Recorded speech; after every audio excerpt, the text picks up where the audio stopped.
Good morning students. मैं Rajesh Prasad, director of foundation physics classes Hazaribagh, आप लोगों के लिए सबसे पहले नए साल की हार्दिक शुभकामनाएं। ओके, थोड़ा सा इधर कुछ दिनों से मैं वीडियो नहीं डाल पाया, कुछ परेशानी हो गया था मुझे, है ना। तो उसी में मैं 2-3 दिन से उलझा रह गया, आपका काम नहीं कर पाया। आपका काम, यस, आपका काम मैंने नहीं कर पाया। हमारे पिताजी को थोड़ा सा ब्रेन हैमरेज का प्रॉब्लम हो गया, ठीक 1 तारीख के सुबह में ही, है ना। इसीलिए उसके पहले तो हमने वीडियो डाला ही था, तो इधर 3-4 दिन से मैं वीडियो नहीं डाल सका। अभी ठीक है, परेशान होने की, आप लोगों को टेंशन लेने की जरूरत नहीं है, क्योंकि हाँ, आपको थोड़ा सा परेशानी हुई, मैं वीडियो नहीं डाल पाया, तो थोड़ा सा 2-4 दिन आप पीछे हो गए, बैक हो गए, लेकिन कोई बात नहीं। 2-3 दिन पिताजी हॉस्पिटलाइज रहे, हम ही को रहना पड़ा हॉस्पिटल में उनके साथ में देखभाल के लिए, तो मैं वीडियो नहीं बना पाया। लेकिन आज से अब रेगुलर मैं वीडियो डालूंगा, और आज से एक नए तरीके से वीडियो डालूंगा।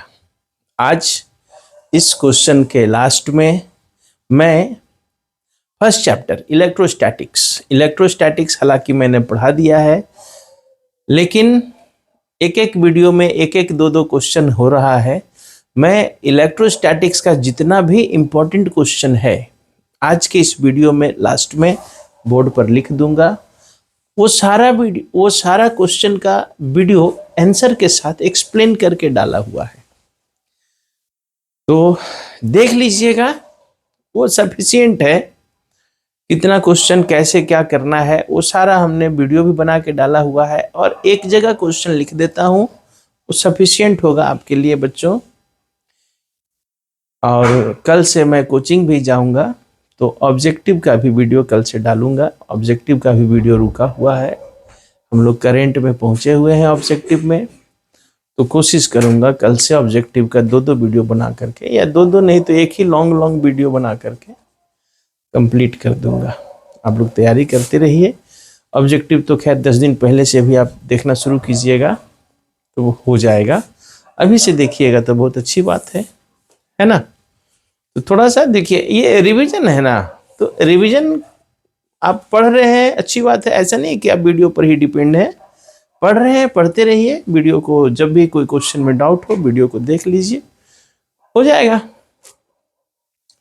तो आज का टॉपिक ये, और ये इस लेसन का लास्ट इंपॉर्टेंट लॉन्ग क्वेश्चन, हालांकि शॉर्ट क्वेश्चन का एक वीडियो या 2 वीडियो और जाएगा इस लेसन से, देखते हैं। मैंने इधर 1-2 दिन से क्वेश्चन बैंक नहीं देखा हुआ है, लेकिन इस लेसन में सबसे इंपॉर्टेंट जो है वो Biot-Savart law, ampere circuital law application के साथ, दोनों का एक एक एप्लीकेशन है, और ये मूविंग कॉइल गैल्वेनोमीटर। ये तीनों क्वेश्चन में बच्चों 100% गारंटी है कि इस लेसन से अगर लॉन्ग क्वेश्चन होगा तो ये 3 क्वेश्चन में 100%। एक क्वेश्चन का और चांस है, torque on A current carrying rectangular coil. पिछला वीडियो 3 में जो क्वेश्चन हमने दिया है वो, ठीक है। तो आज इस लेसन का जो लॉन्ग क्वेश्चन है, इसका ये लास्ट क्वेश्चन है, जिसका नाम है मूविंग कॉइल गैल्वेनोमीटर। देखिए बच्चों, ये क्वेश्चन आपका 2018 में भी पूछा हुआ है, 2024 में, 25 में इसको नहीं रिपीट किया है, रिपीट करता भी नहीं है लॉन्ग क्वेश्चन, कभी कभी बाई चांस कर सकता है। तो 2024 में पूछा हुआ है, तो 26 में इसका चांस बनता ही बनता है। लेकिन बायोट-सावर्ट लॉ और एम्पियर सर्किटल लॉ इधर 2-3 साल से नहीं पूछा हुआ है, इसलिए उसका ज्यादा चांस है, लेकिन ये इंपॉर्टेंट है। तो क्या है, सबसे पहले किसी भी डिवाइस को जब हम लोग जानते हैं ना, तो किसी भी डिवाइस को हम लोग चार स्टेप में हम लोग कंप्लीट करते हैं। क्या क्या स्टेप है सर डिवाइस का? सबसे पहला, वो डिवाइस है क्या, उस डिवाइस का डेफिनेशन क्या है, वो डिवाइस। तो किसी भी डिवाइस का डेफिनेशन उसके काम से होता है। आखिर वो device, sir it is a device, अरे भाई कैसा डिवाइस? तो डिवाइस कैसा डिवाइस है, क्या कर सकता है वो, तो उसके काम से उस डिवाइस का पहचान होता है कि वो है कैसा डिवाइस। तो यानी कि सबसे पहले इस डिवाइस का डेफिनेशन, फिर दूसरा स्टेप में इस डिवाइस का प्रिंसिपल, कि आखिर ये डिवाइस जिस काम को करेगा उस काम को करने के लिए कोई तो कोई कंसेप्ट, कोई तो कोई प्रिंसिपल ये अप्लाई करता होगा ना, तभी तो उस काम को कर पाता होगा। तो प्रिंसिपल, तीसरा स्टेप में उस डिवाइस में है क्या क्या, यानी उसका कंस्ट्रक्शन, उसका अरेंजमेंट, और चौथा में वो जिस काम को करेगा वो कैसे करेगा, यानी उसका वर्किंग, थ्योरी ऑफ वर्किंग, या वर्किंग भी सिंपली बोल सकते हैं या थ्योरी भी बोल सकते हैं।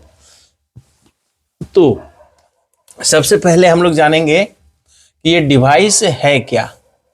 तो moving coil galvanometer, it is a device which is used to measure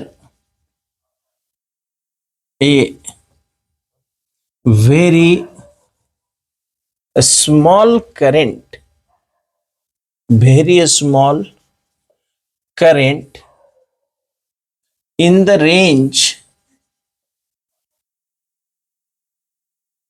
range from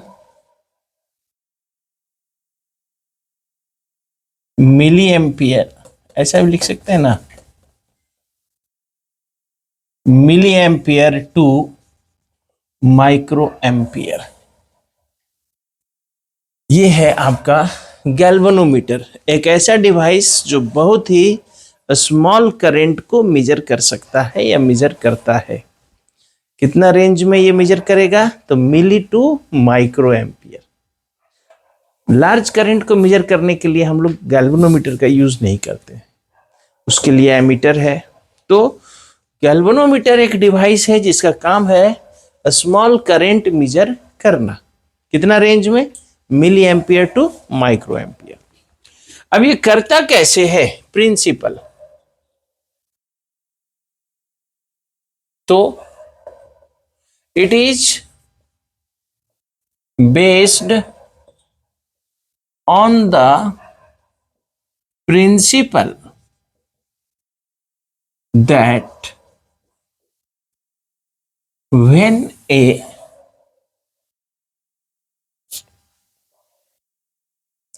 current carrying a rectangular coil is placed in a uniform magnetic field, then it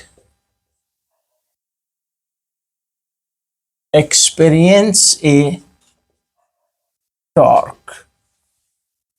ये कैसे टॉर्क लगेगा, ये हमने पिछले टॉपिक में पढ़ा हुआ है, जान रहा है, हम लोगों ने काम किया हुआ है हम लोगों के द्वारा, कि expression for torque on A current carrying conductor placed in a uniform magnetic field. कितना टॉर्क लगता है, तो आपको हमने बताया हुआ है, बिना साइन थीटा। एक्सप्रेशन को हमने डिराइव भी किया हुआ है। ओके, अब construction.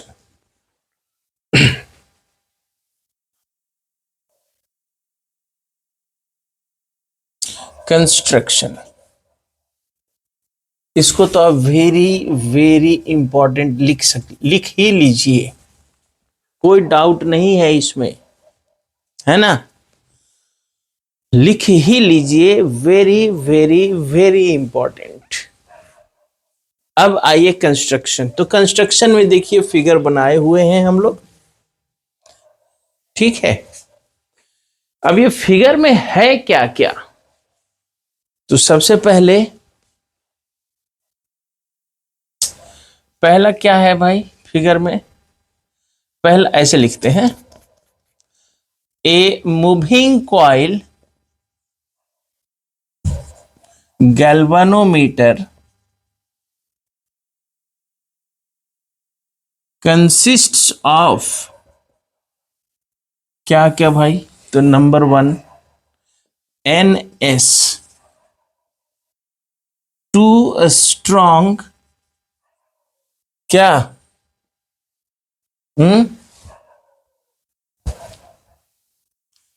To strong cylindrical magnetic poles, two strong cylindrical magnetic poles to produce a radial magnetic field। Radial magnetic field क्यों, ताकि आपका जो बिना साइन थीटा जो टॉर्क में थीटा हो वो आपका मैक्स 90 डिग्री हो जाए, उससे क्या होगा, टॉर्क विल बी मैक्सिमम। तो हमारा जो है इसका जो सेंसिटिविटी है वो आसानी से ये करंट को मेजर कर पाएगा। Therefore we use cylindrical magnetic poles to produce radial magnetic field. ये क्वेश्चन कभी कभी आता है कि why poles of the magnet are cylindrical in shape, तो एक लाइन का रीजन है to produce radial magnetic field, ठीक है। दूसरा है, और क्या है देखिए फिगर में, ABCD, A current carrying a rectangular coil placed between the poles, ठीक है। और ये F क्या है, ए सस्पेंशन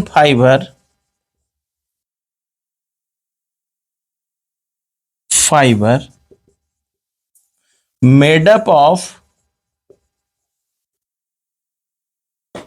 फॉस्फर ब्रॉन्ज,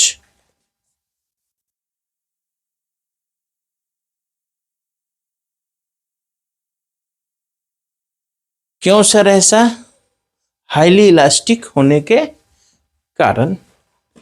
और नंबर 4 में और क्या है, M, हालांकि मॉडर्न ये लिख देते हैं, a circular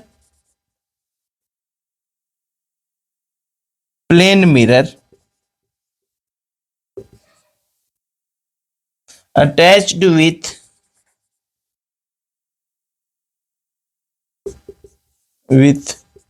suspension fibre F। और ये सारा अरेंजमेंट, चलिए लिख लीजिए पॉज करके, हम अभी सबके बारे में बता दिए। टॉर्शन हेड, इसको टाइट स्ट्रेट रखने के लिए T is the torsion head, उसको मेंशन नहीं करेंगे क्योंकि वो गैल्वेनोमीटर के बाहर का पार्ट है, ठीक है। तो हालांकि इसी में रहता है टॉर्शन हेड, बाहर कहने का मतलब है कि हमारा मेन फंक्शन यहां पर होना है, ये कॉइल घूमना है, ये तार को टाइट रखने के लिए हमको तो गैल्वेनोमीटर के अंदर का काम करना है ना। तो वो बाहर का मतलब ऐसा नहीं है कि हमने जो कहा बाहर का, अब बाहर का मतलब वो बाहर नहीं, वो उसी का हिस्सा है, लेकिन यहाँ फंक्शन इसमें नहीं होना है, इसलिए हम लोग यहीं का मेन क्या क्या पार्ट्स है उसका चर्चा करेंगे। एस इज द स्प्रिंग, ठीक है। चलिए लिखते हैं, और अभी कुछ और भी बातें इसमें हैं जो कि हम मिटाने के बाद लिखेंगे, तो थोड़ा सा समझ लेते हैं लिखते लिखते। सबसे पहली बात क्या बात कर रहे हैं कि गैल्वेनोमीटर है क्या, एक डिवाइस जिसका काम है small current, very small current measure करना। ओके, अब कैसे करेगा, इसका क्या प्रिंसिपल है, तो प्रिंसिपल है कि when a current carrying rectangular coil is placed कहां पर, in a uniform magnetic field, then it experience क्या, ए टॉर्क। तब ये क्या है, एक टॉर्क लगता है इस पर, कितना टॉर्क, बीना साइन थीटा, जहां पर बी क्या है आगे बताएंगे, अभी हम लोग थ्योरी में आएंगे तब, कोई बात नहीं है। अब कंस्ट्रक्शन में क्या क्या है, तो गैल्वेनोमीटर कंसिस्ट्स ऑफ क्या क्या, तो दो मैग्नेटिक पोल्स हैं, सिलिंड्रिकल शेप में हम लोगों ने लिया हुआ है। सिलिंड्रिकल शेप में लेने का रीजन क्या है, to produce radial magnetic field, ताकि जो प्लेन, जो आपका angle between the plane and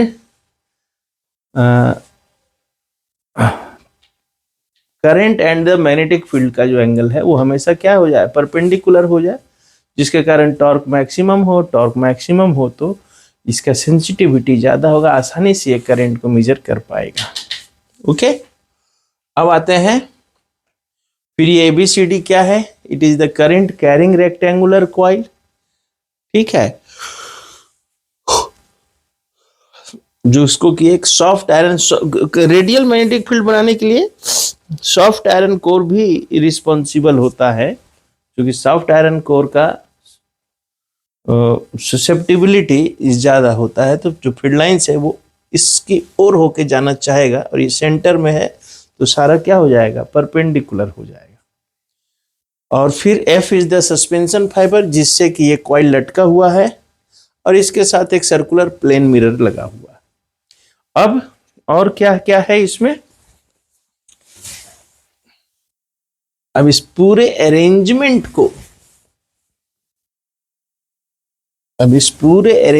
को हम लोग एक वुडन बॉक्स में पैक करके रखते हैं।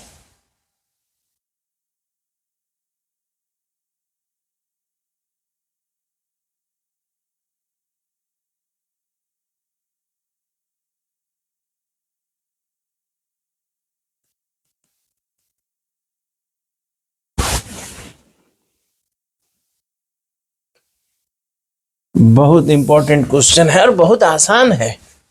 फिगर बनाने के बाद सिर्फ इसका प्रिंसिपल, कंस्ट्रक्शन और वर्किंग ही पूछता है, तो इसलिए प्रिंसिपल तो एक लाइन का है, कंस्ट्रक्शन में क्या क्या है उसको फिगर से ही देख के बता देना है और वर्किंग को समझा देना है। चलिए अब हम समझाते हैं वर्किंग को, उसके बाद ही ना आप समझा पाइएगा। आइए,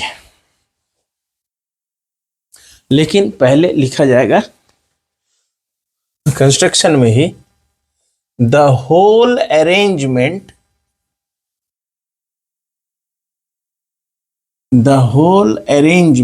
इज fitted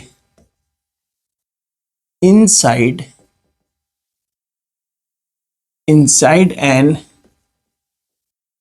evacuated wooden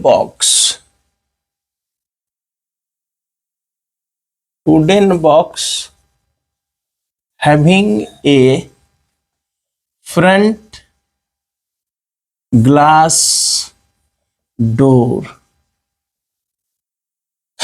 पूरे अरेंजमेंट को लकड़ी के एक बक्से में, जिसका सामने का दरवाजा ग्लास का होगा, ताकि अंदर क्या क्या हो रहा है हम उसको देख सके। कैसे, स्टेबलाइजर में वोल्टेज मेजर करते हैं तो देखते हैं ना, वो जो हम वोल्ट मीटर होता है सामने में ग्लास लगा रहता है, ताकि अंदर वो जो उसका जो पॉइंटर है वो कैसे मूव कर रहा है, वोल्टेज कितना में जाके रुका। सेम चीज अंदर में क्या क्या हो रहा है देखने के लिए सामने एक ग्लास का दरवाजा और इस सारा अरेंजमेंट को एक लकड़ी के बक्से में फिट करा दिया जाता है। अब वर्किंग में आते हैं। Working,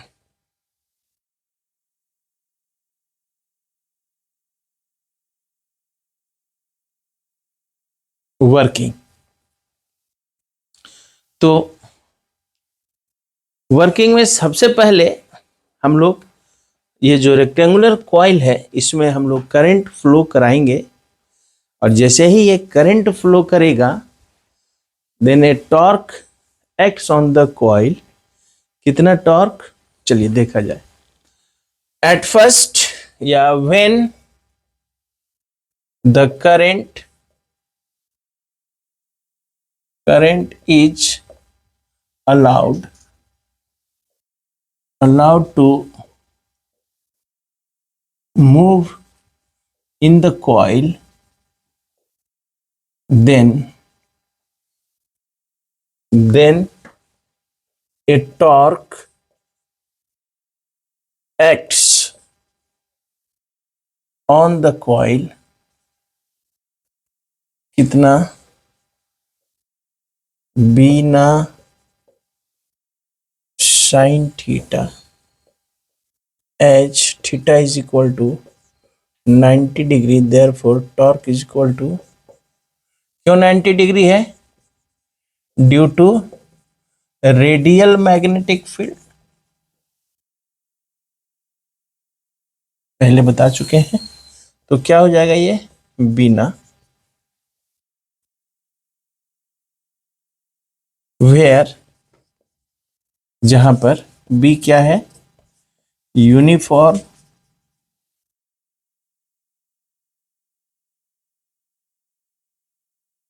magnetic field, I is the current in the coil, N is the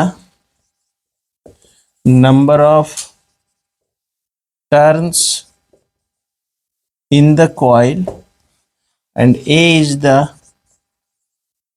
area of the coil। तो जैसे ही हम लोग करंट को फ्लो कराएंगे, जिस करंट को मेजर करना, आखिर गैल्वेनोमीटर से करंट मेजर करने के लिए गैल्वेनोमीटर में करंट को फ्लो कराएंगे ना, तो जैसे ही हम लोग करंट को फ्लो कराएंगे तो एक करंट कैरिंग रेक्टेंगुलर कॉइल कहां पर रखा गया भाई, यूनिफॉर्म मैग्नेटिक फील्ड में, रेडियल मैग्नेटिक फील्ड में। तो क्या होगा, हम जान रहे हैं सर, टॉर्क लगेगा, टॉर्क लगेगा। कितना टॉर्क लगेगा, तो उसी को मेंशन कर दिए, बिना साइन थीटा, थीटा आपका 90 डिग्री है, क्यों है, रेडियल मैग्नेटिक फील्ड होने के कारण। ओके, अब ये जब टॉर्क लगा तो इस टॉर्क के कारण क्या हुआ होगा, the coil get rotated, the coil get rotated due to this torque, due to this torque the coil get rotated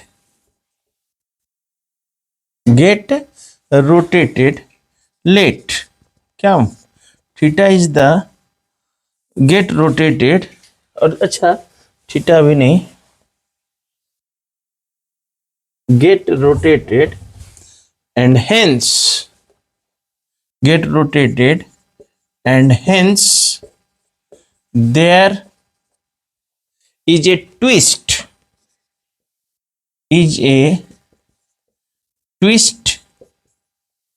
in the suspension fiber, let theta is the angle of twist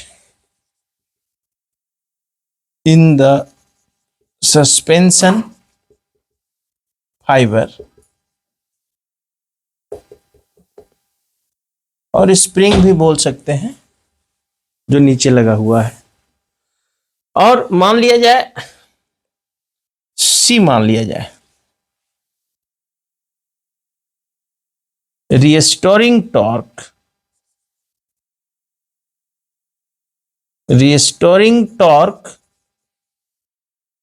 पर unit twist.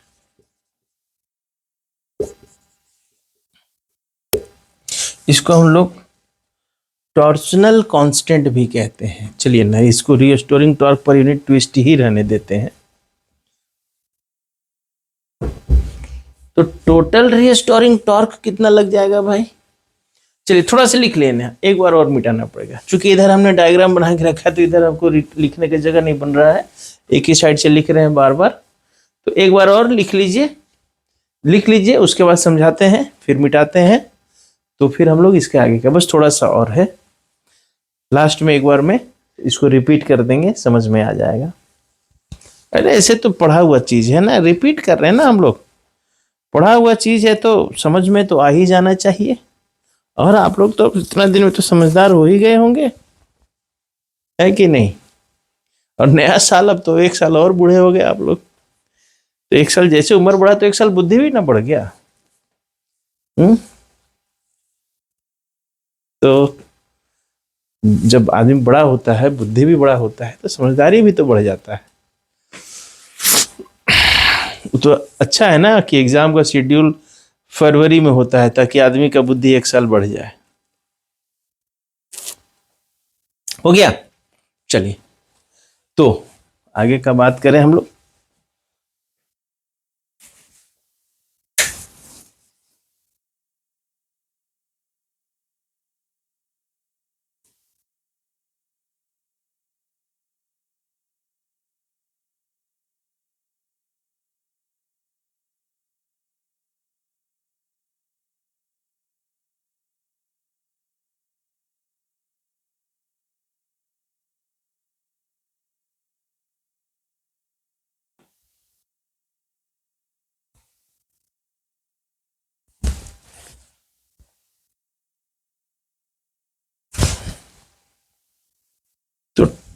तो total restoring torque यहां कितना लग रहा होगा?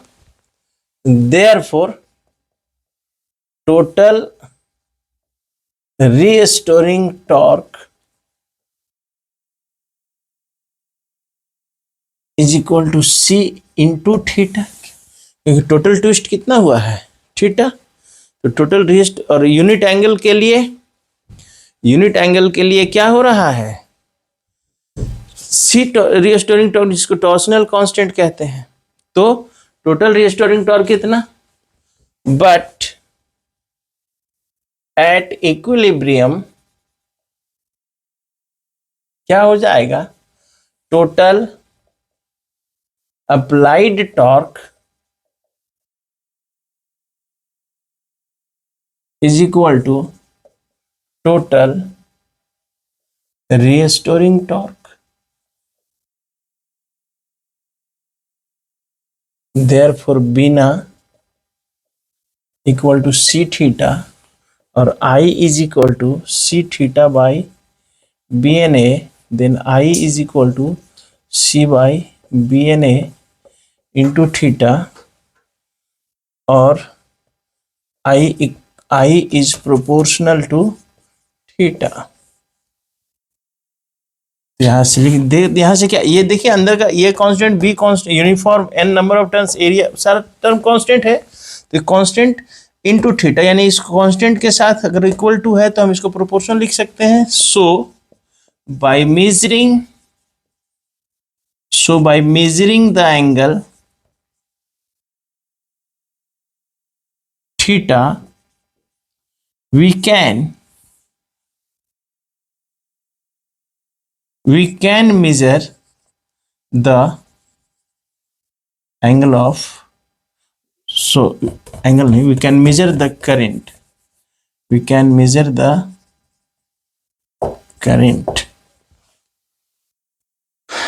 इस तरह से हम लोग ये थीटा के एंगल ऑफ ट्विस्ट।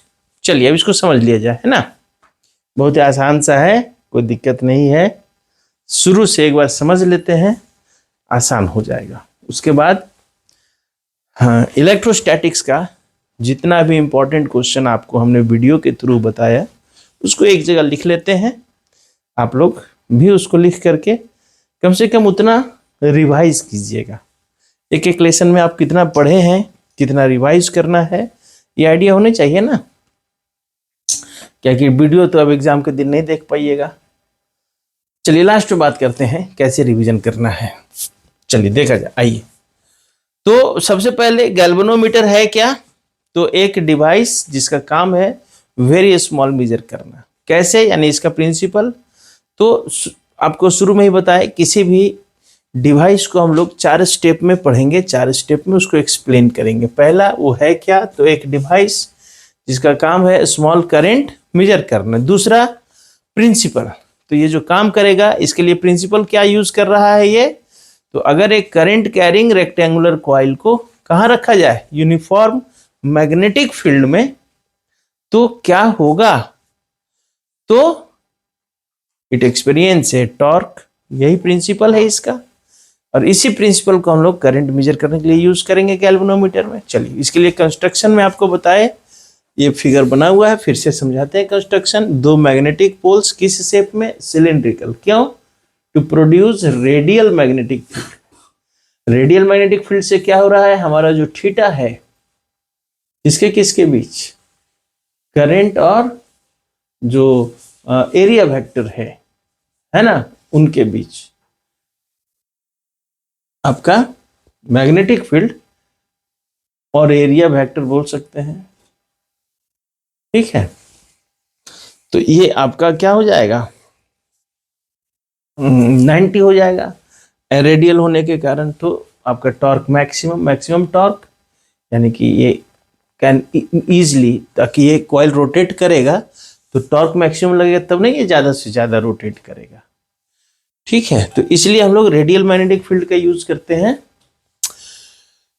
उसके बाद ये एफ क्या है? सस्पेंशन फाइबर, जिसको कि हम यहाँ एफ नहीं लिखे हुए हैं, एफ लिख देते हैं। It is F suspension fibre, जिससे ये कि रेक्टेंगुलर कॉइल को हम लोगों ने मैग्नेटिक फील्ड में लटकाया हुआ है। और ये इसी के साथ एक मिरर का फंक्शन बताते हैं आपको। पहले यहाँ तक पहुँच लीजिए।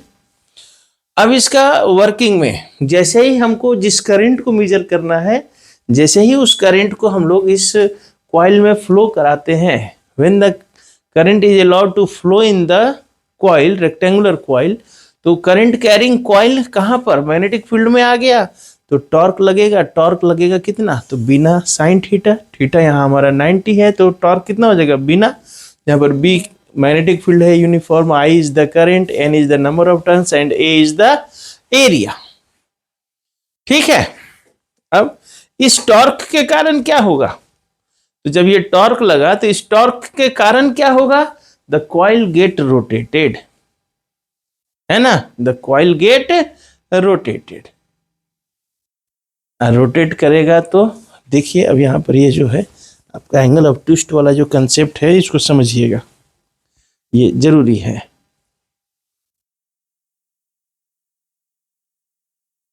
ये एक ऐसा सस्पेंशन फाइबर है, अब इसके नीचे कॉइल लटका हुआ है। तब ये जब घूमेगा, देखिए ये जो फाइबर है ट्विस्ट हुआ ना, ट्विस्ट हुआ कि नहीं? कपड़ा ऐसे पकड़ के घुमाते हैं तो कपड़ा मुड़ता है ना, तो that is the twist in the fibre.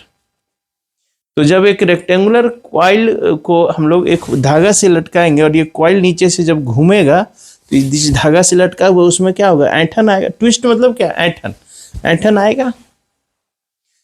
तो कितना ऐंठन आया? हम लोगों ने मान लिया theta. Theta is the angle of twist in the fibre.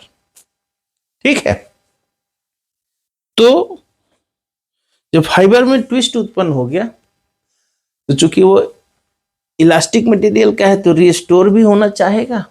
तो रिस्टोर होने के लिए क्या होगा? रिस्टोरिंग टॉर्क लगाएगा। कितना? तो मान लिया जाए हम लोग C is the restoring torque per unit twist.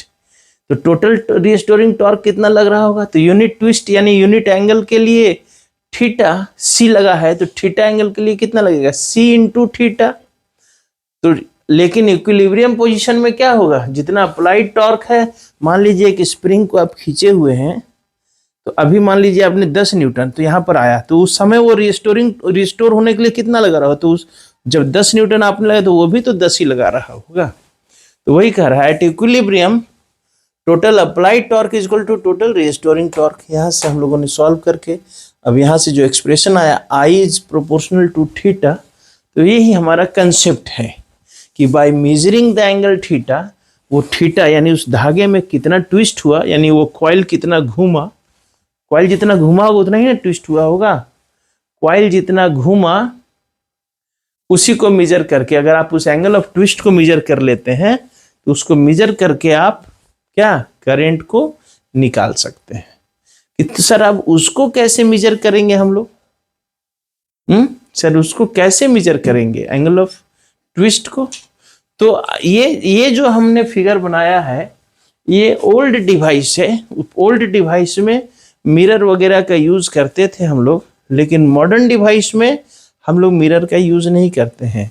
इस मिरर के जगह में ऐसा अंदर में एक स्केल लगा रहता है और इस कॉइल के साथ एक पॉइंटर और यहाँ पर स्केल लगा रहता है, ऐसा है ना। अब जब ये कॉइल घूमेगा तो ये पॉइंटर भी घूमेगा, पॉइंटर घूमेगा तो हमारा एंगल ऑफ ट्विस्ट मेजर हो जाएगा। तो उतना लिखने की जरूरत नहीं है, बस यहाँ लास्ट में एक लाइन लिख देना है, thus by measuring the angle theta we can measure the current। Okay बच्चों, तो ये था आपका very very important question, galvanometer, very very important है ना। तो principle construction and working of a galvanometer बहुत इंपॉर्टेंट है। इसी के साथ शॉर्ट क्वेश्चन क्या क्या होगा नेक्स्ट वीडियो में देखा जाएगा। इस वीडियो में इतना ही हम लोग जानते हैं, इतना ही नहीं, अब बारी आती है पहला लेसन जिसका नाम है इलेक्ट्रोस्टैटिक्स में हमने क्या क्या आपको क्या क्या क्वेश्चन हमने रिवाइज कराया प्रीवियस PYQ में, उनको जान लें, है ना। हमने एक जगह कलेक्ट करके रखा हुआ है आपके लिए।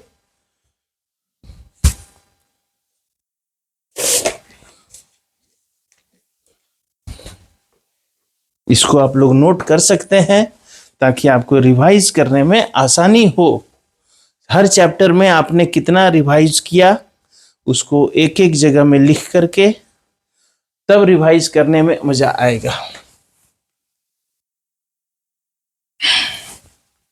देखिए ना हम क्या बोल रहे हैं, जब लिखेंगे तब समझ में आएगा।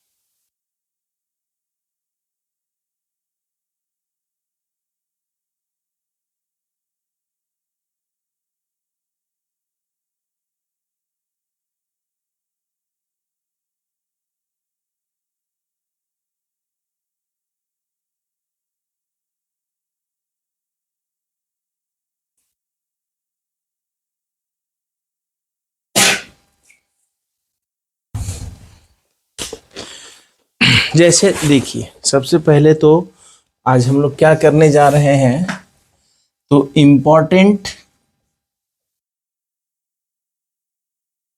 Questions, important questions chapter 1 electrostatics. ये अब इस लेसन में आपने क्या क्या पढ़ा और क्या क्या इंपॉर्टेंट है आपके लिए, तो पहले लिखिए लॉन्ग क्वेश्चंस। कितना लॉन्ग क्वेश्चंस आपने तैयारी किया बताइए। तो कैसे जानेंगे कि इलेक्ट्रोस्टैटिक्स में हमने ये पढ़ के रखा हुआ है, तो उसको एक जगह लिख लीजिए ना। जैसे इसमें पहला क्वेश्चन है आपका बच्चों, define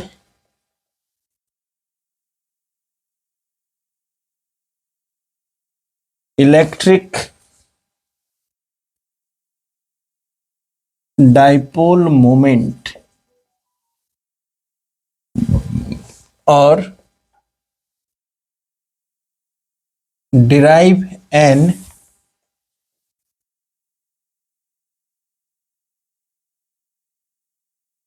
expression for the electric field at a point on the equatorial position या इसी में और एक्सियल पोजीशन, एक साल तो दोनों दिया हुआ है, ऑफ एन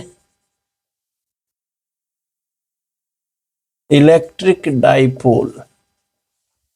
तो बच्चों ये क्वेश्चन 2018 में भी पूछा है, 2023 में भी पूछा है, फिर इधर 24-25 में आपका क्या पूछ दिया पता है?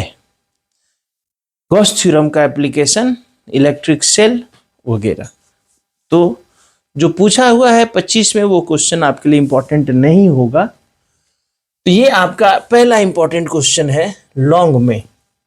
फिर दूसरा क्वेश्चन है जो आपके मॉडल सेट में भी है, derive an expression for capacitance of A parallel plate capacitor. How it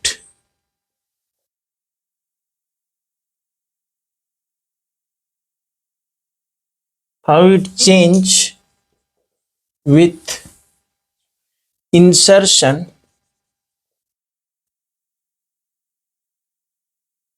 of a dielectric। ये तीसरा क्वेश्चन, ये आपका इस बार का मॉडल सेट 2026 के मॉडल सेट में ये क्वेश्चन है।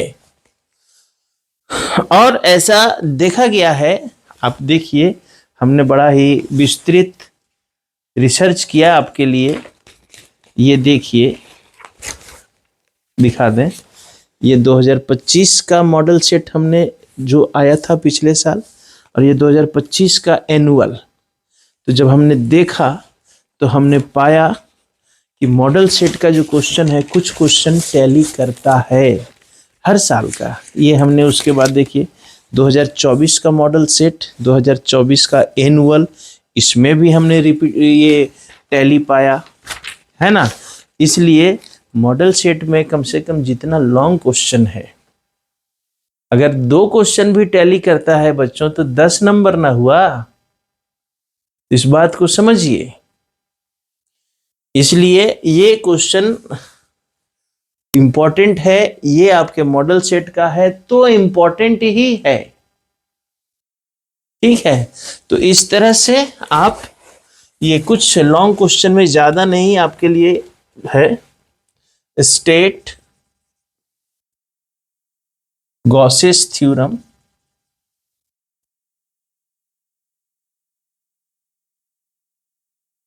एंड प्रूव इट, ठीक। Using Gauss's theorem, using Gauss's theorem find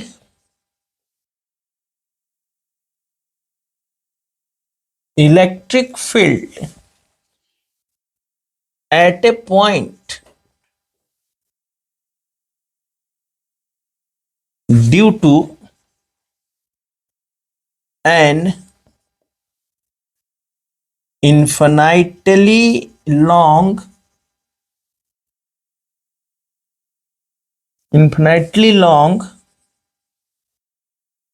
charged wire, या फिर ये इन्फिनाइटली लॉन्ग चार्ज्ड वायर, या फिर इन्फिनाइटली थिन प्लेन शीट, और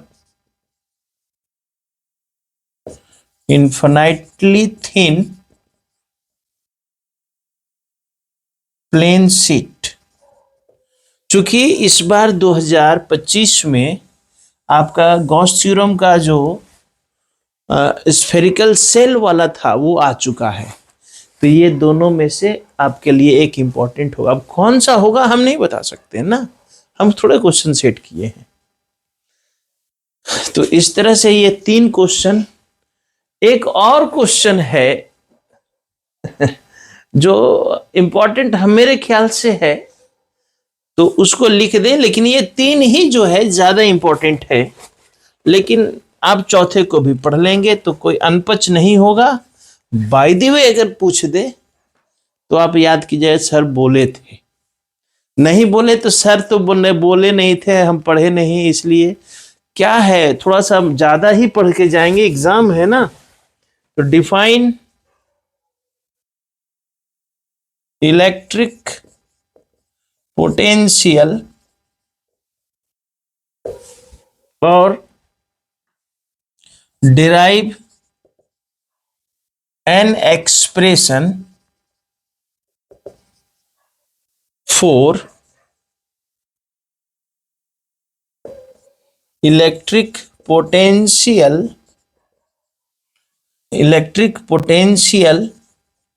due to an electric dipole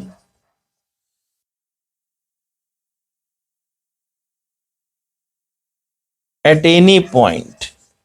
हालांकि देखिए इसका जो एक्सियल वाला केस है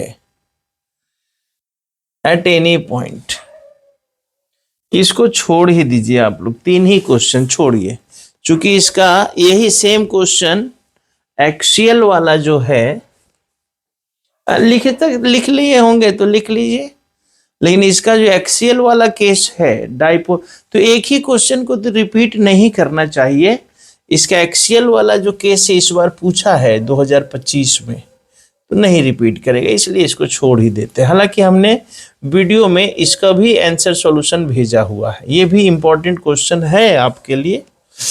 चलिए फाइनल गेस हम लोग करते हैं ना। तो ये आप जब भी रिवाइज कीजिए इलेक्ट्रोस्टैटिक्स, तो एक पन्ने में लिख लीजिए कि भाई इतना लॉन्ग क्वेश्चन हमने किया इलेक्ट्रोस्टैटिक्स से, ये लॉन्ग क्वेश्चन है। अब इसका शॉर्ट क्वेश्चन है ना, अब यहां से हम लोग इसके लिए शॉर्ट क्वेश्चंस क्या क्या है भाई, short questions.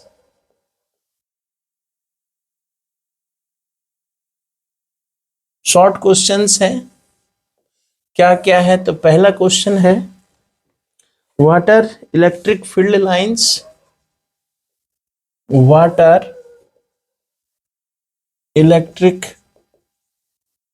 Field lines, mention any 3 of its properties।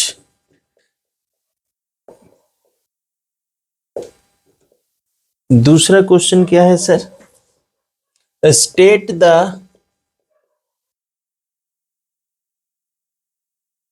Principal of conservation, state the principle of conservation and principle of quantization of electric charge। Number 3 है derive an expression for torque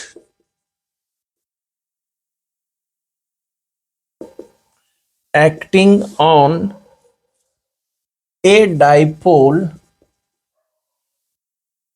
placed in a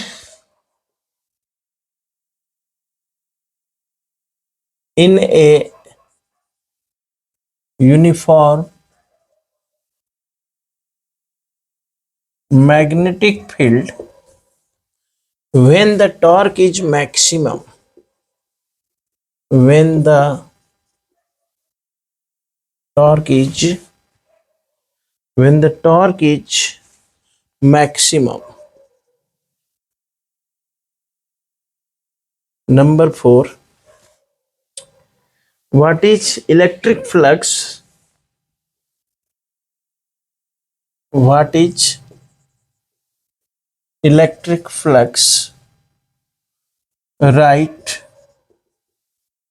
it's SI units. Number 5, define equipotential surface. Mention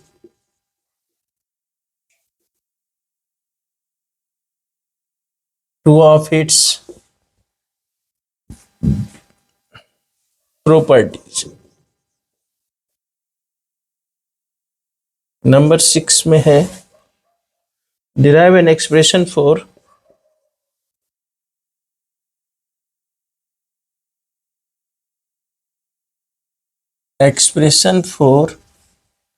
energy stored in a charge capacitor.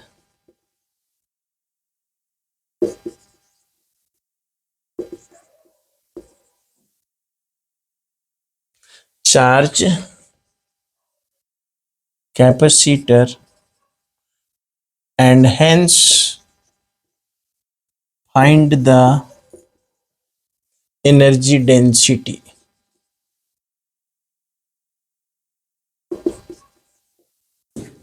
Number 7,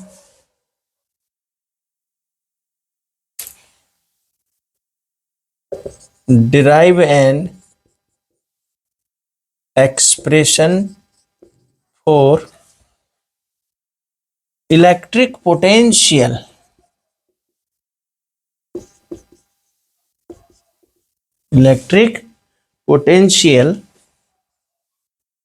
at a point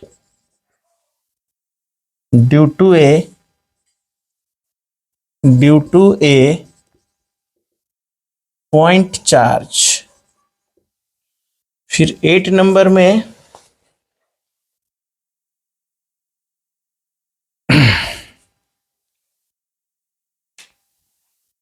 Coulomb's law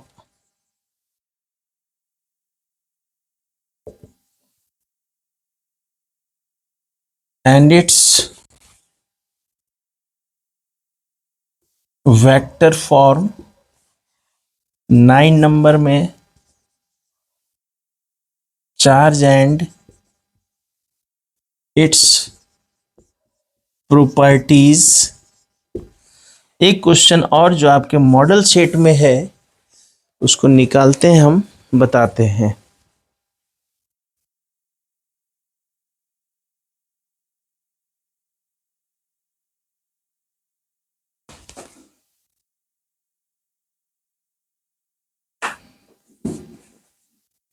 एक minute और, ज़्यादा लंबा नहीं करेंगे video को, 1 minute और.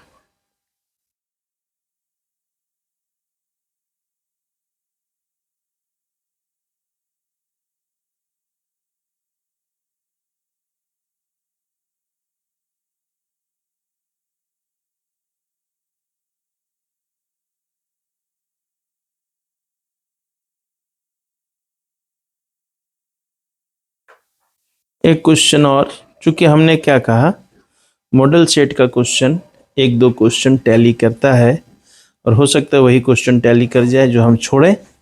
इसलिए छोड़ना नहीं है, मॉडल सेट के भी सारे क्वेश्चन को करके ही जाना है।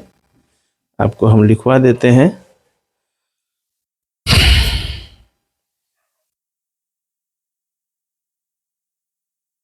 क्या है, ए पैरेलल प्लेट कैपेसिटर, यहां लिख देते हैं ना, यहां लिख देते हैं, जगह है यहां पर, वहां नीचे हो जाएगा 10वां number.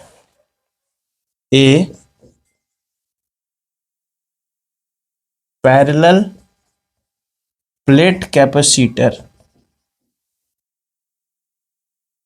Is connected to a battery. What happens to the capacitance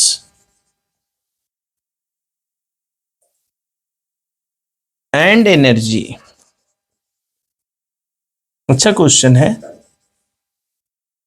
If energy is stored, if the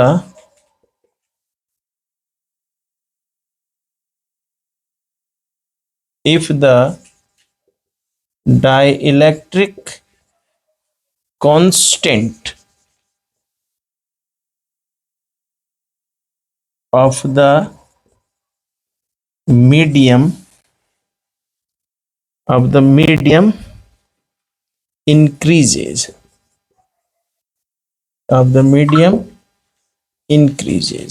है ना। तो क्या है, आप इन सभी क्वेश्चन को एक पेज में लिख करके तैयार कर लीजिए, और जब भी इलेक्ट्रोस्टैटिक्स पढ़ने बैठिए तो एक नंबर से पहला नंबर भाई दिमाग में लिख करके जो भी है कर लिए, दूसरा नंबर, तीसरा नंबर, शॉर्ट क्वेश्चन का एक एक क्वेश्चन बस रिवाइज कर लिए, बोल करके, लिख करके, है ना। गॉस कूलम्स लॉ पढ़े तो Coulomb's law and it's vector form, Coulomb's law पढ़े तो उसमें एप्सिलॉन नॉट का यूनिट डायमेंशन सब दिमाग में आते चला जाएगा। तो पहले तो आप टॉपिक्स को, जो क्वेश्चन आप पढ़े हुए हैं, इनको एक पन्ना में हर चैप्टर का एक ब्लूप्रिंट तैयार कर लीजिए। आप नहीं कर पा रहे हैं तो हम करके दे रहे हैं, कल जो वीडियो डालेंगे उसमें आपका करंट का ब्लूप्रिंट रहेगा, है ना। इसके अलावे भी आप अगर कुछ और पढ़ के रखे हुए हैं उस चैप्टर से तो उसको भी नोट कर लीजिए, 11 नंबर 12 नंबर की, ये सब हमने पढ़ के रखा हुआ है। और जब आप रिवाइज करते हैं तो नोट्स क्या पलटिएगा, इसी ब्लूप्रिंट को पलटिए कि ये पढ़ लिया हमने, ये दिमाग में रिवीजन कर लिया, ये एक बार लिख लिया, ये 2 बार लिख लिया, ऐसे। अब जब देखिए कि इसका ये ब्लूप्रिंट जो आप तैयार कर रहे हैं हर चैप्टर वाइज, अगर ये कंप्लीट हो जाता है तो एग्जाम के दिन ये ब्लूप्रिंट आपको पढ़ने में, आखिर रात भर का ही टाइम है आपके पास, एक दिन का टाइम है फिजिक्स की तैयारी के लिए, तो एक दिन में आप कैसे पन्ना पलटते रह जाइएगा। तो चैप्टर वाइज ब्लूप्रिंट तैयार के रखिए कि इस चैप्टर से हमने ये क्वेश्चन, ये चीज पढ़ के रखा हुआ है, क्या क्या पढ़ के रखा हुआ है वो सारा कुछ एक पेज में तैयार करके रखिए,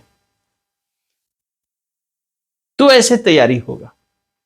ओके बच्चों, तो गैल्वेनोमीटर आज के वीडियो में, और ये एक पहला लेसन इलेक्ट्रोस्टैटिक्स का हमने एक आपको ब्लूप्रिंट दिया। इसके बाद अगर इतना तैयारी है, इसके अलावे भी तैयारी है, तो उसको आप इसके नीचे जोड़ते जाइए। लॉन्ग क्वेश्चन में अगर और कुछ एक्स्ट्रा क्वेश्चन आपने पढ़ के रखा है तो लॉन्ग क्वेश्चन में उसको जोड़ के रखिए।